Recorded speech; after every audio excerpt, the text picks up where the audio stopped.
రాజా IAS కి select అయ్యాడు. I'm sorry. Babu Raja, నువ్వు కలెక్టర్ అయ్యావంట.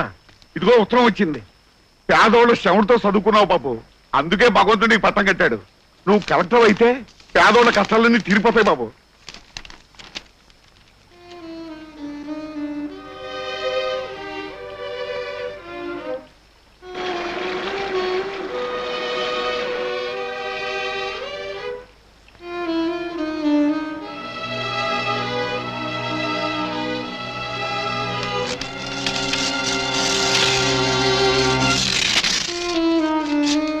రాజా,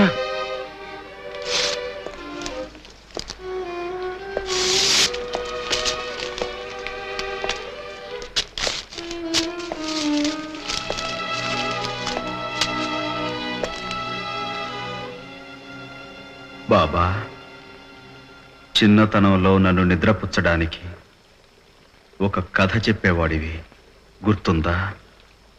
ఈ కొండ వీడులో తెల్లని గుర్రం మీద నల్లని బట్టలు వేసుకుని, మెడలో ఎర్రని రుమాలు కట్టుకొని, చేతిలో కొరడా పట్టుకొని ఒక దొంగ ఎక్కడ అన్యాయం జరిగితే అక్కడ దేవుడిలా ప్రత్యక్షమై పేదవాళ్ళని కాపాడేవాడని. అది కథ బాబు.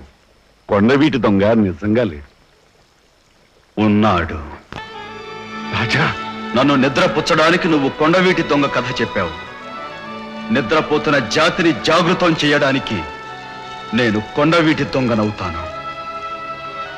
నీకు తెలియకుండానే నువ్వు చెప్పిన కథలో ఒక నగ్న సత్యం ఉంది బాబా. ఆ తెల్లని గుర్రం శాంతికి సంకేతంగా, ఆ నల్లని బట్టలు న్యాయానికి చిహ్నంగా, ఎర్రని రుమాలు విప్లవానికి నాందిగా, కొరడాను శిక్షాస్మృతికి ప్రతీకగా ధరించి ఈ కొండవీడిలో ధర్మస్థాపన చేస్తాను.